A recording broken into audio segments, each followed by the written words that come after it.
It'll be Chelsea who deservedly took the lead. Christian Pulisic making it 1-0 and a brilliant goal from Karim Benzema to make it 1-1. And that's how things will stand going into that second leg at Stamford Bridge.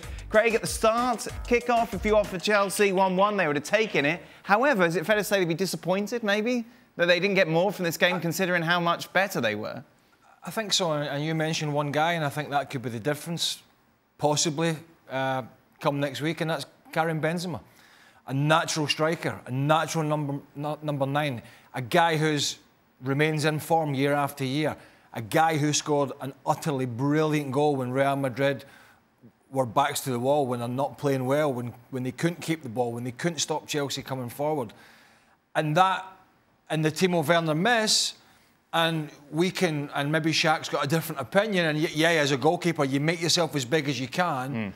But I'm sorry, elite level, any level, professional, that's the simplicity of hitting the corner there. Not straight at him where he gives himself a chance to make himself big, and he did brilliant, but not a great save for me, a real poor finish. And I think ultimately that could be the difference, but both sides will not be fearful. Second leg, we saw how balanced it was, but I think Chelsea can be particularly pleased with their first half an hour, the way that they set up with Pulisic and Mount dropping a bit deeper, and Pulisic being a threat, and Kante pushing on to do to Real Madrid, which Liverpool never did to them. And that stopped them playing. Liverpool allowed Real Madrid to play, and that's why they lost. Frank, are you surprised how much control of this game Chelsea had?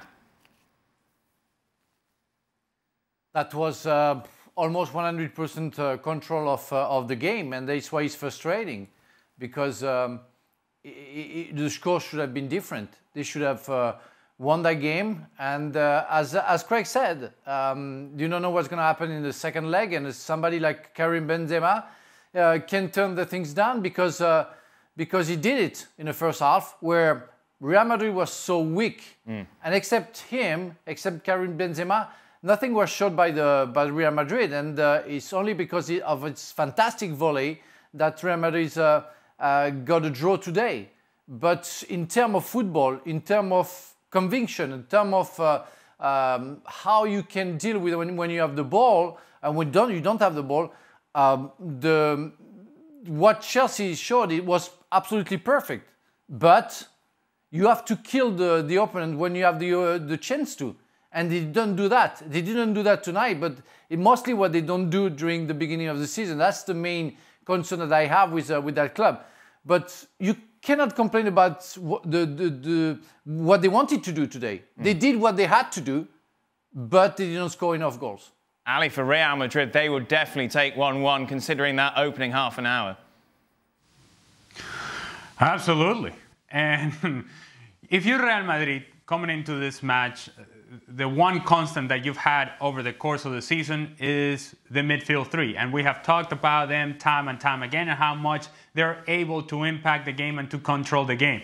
Well, that wasn't happening today. That was not at all the case today for Real Madrid. Casemiro, who, at the very least, when he's running around, at least he's kicking people.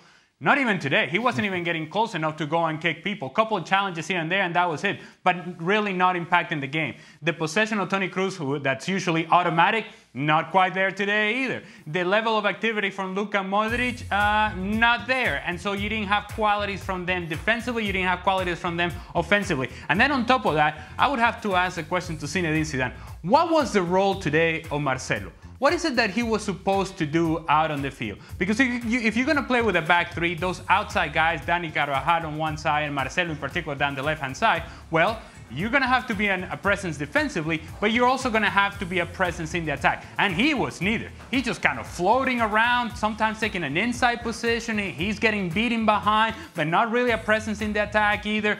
It felt like Real Madrid were playing with 10 men, and Marcelo was just kind of running around trying to find his place on the field.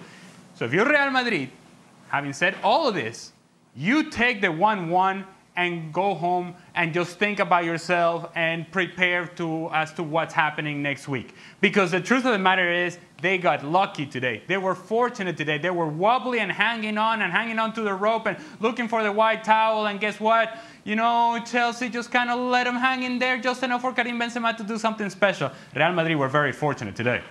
For Chelsea, Shaq, this is another good performance in a big game against a big team. Yeah, it certainly was. Chelsea, for me, were by far the better of the two teams, particularly in the first half. If even the second half just kind of played out without either team offering an awful lot.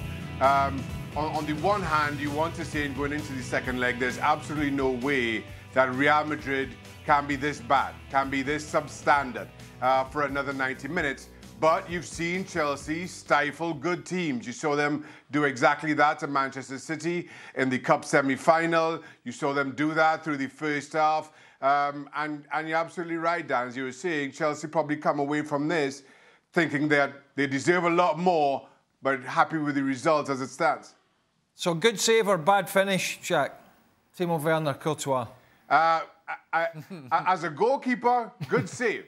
Listen, and the thing is for me, if you're Thibaut Courtois and you look up and you see Werner standing in front of you, you know it's a striker who is right now playing with absolutely no confidence, so you don't have to gamble.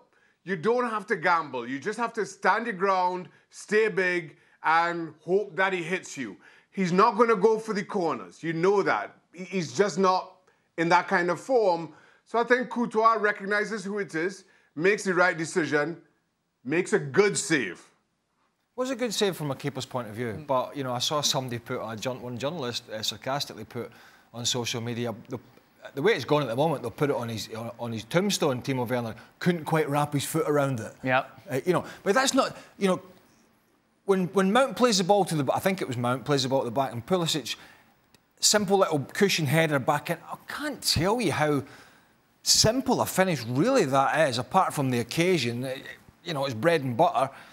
That, as I say, could be the difference. But, you know, how many times did, in that first 20 minutes, somebody from the Chelsea midfield get in behind Christian Casemiro, and then they had the back three, stroke back five, going back towards their own goal, but didn't utilise that, you know, 3-on-3, because it was a bad pass from Werner, it was a bad pass from Pulisic, it was a bad pass from Mount. And those are the little things that get away. But if you wonder why that happened, and I think, you know, this is why I don't think Real Madrid will be like this in the second leg, is because when Chelsea had possession with Mendy, when Real Madrid went for the press, which was a kind of half-hearted press, it was Vinicius on the left, it was Benzema, and it was Modric who pushed on the right. Now, once Modric pushes on the right, it's a 3-4-3.